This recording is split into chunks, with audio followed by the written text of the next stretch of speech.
Hello everyone, Poppy's টাইমপাসের নতুন একটি ভিডিওতে সবাইকে স্বাগতম জানিয়ে আজকে ভিডিওটা শুরু করছি। আজকাল এতটাই আলসে হয়ে গেছি, ব্লগ ভিডিও বানাতে একদমই ভালো লাগে না। আজকে সকাল থেকে ছোট ছোট ভিডিও ক্লিপ করে রেখেছি তোমাদের সাথে শেয়ার করার জন্য। তো সকালে উঠেই সকালবেলা কাজকর্ম শেষ করে নিলাম দুই যা মিলে, তারপর এই তো চলে এলাম রান্নাঘরে সকালবেলা জলখাবার বানাতে। আজকে সকালবেলা এই তো রুটি আর সাথে রং চা বানিয়ে নিছি। ওইদিকে আবার পূর্ণ ঘুম থেকে উঠে পড়ছে, তো তাকেও খাইয়ে দিলাম। আর ওর জন্য কয়েকটা কোয়েল পাখির ডিম সিদ্ধ করে রেখেছি। ওর বাবা ওর জন্য অনেকগুলো কোয়েল পাখির ডিম এনেছে, ও যেহেতু পছন্দ করে। তারপর এই তো সকালে খাওয়া দাওয়ার পর্ব শেষ করে চলে এলাম দুপুরে রান্নার কাজে। আজকে আর মাছ রান্না করব না, আজকে রান্না করব সব বাচ্চাদের পছন্দের খাবার। তার জন্য মেজদা বাজারে চলে গিয়েছে, আর বাজার থেকে এই তো 2টা ব্রয়লার মুরগি নিয়ে আসছে বিরিয়ানি রান্না করার জন্য। আর এখানে যা যা মশলাপাতি লাগে সবকিছু নিয়ে আসছে। আর এই যে এই মশলাটা, এটাও বিরিয়ানির জন্য নিয়ে আসছে, এটা নাকি বিরিয়ানিতে দিলে ভালো হয়। আর 2টা ব্রয়লার মুরগি নিয়ে আসছে, যেহেতু উদয় দেশি মুরগ খাই না, তো তার জন্য এই ব্রয়লার মুরগি আনা। তো এখন আমি কাটাকুটি করতে বসে পড়লাম। এই তো এখানে মুরগিটা কেটে নিচ্ছি,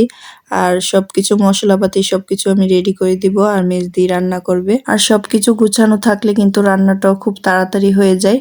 তো মেজদি ওইদিকে চুলায় ডিম সিদ্ধ বসিয়ে দিয়েছে, এই তো ডিমগুলো সিদ্ধ হয়ে গেছে, এখন আমি ছিলে নিব।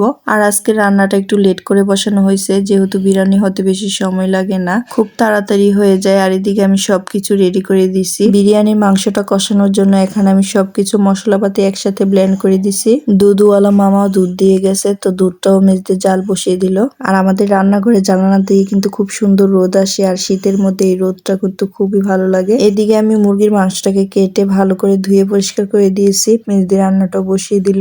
এখন মাংসটাকে ভালো করে কষিয়ে নিবে। আর এই মাংসেতে কিন্তু কাঁচা মরিচের বাটা দেওয়া হয়েছে, এটাতে কোনো রকমের মরিচের গুঁড়া দেওয়া হয়নি। বিরিয়ানি রান্নার রেসিপিটা তোমাদের সাথে শেয়ার করিনি, যেহেতু তোমরা সবাই জানোই কিভাবে বিরিয়ানি রান্না করে। আর এই যে এদিকে আমার শাশুড়ি মায়ের জন্য ভাত বসিয়ে দিলাম, শাশুড়ি মা তো এসব খায় না।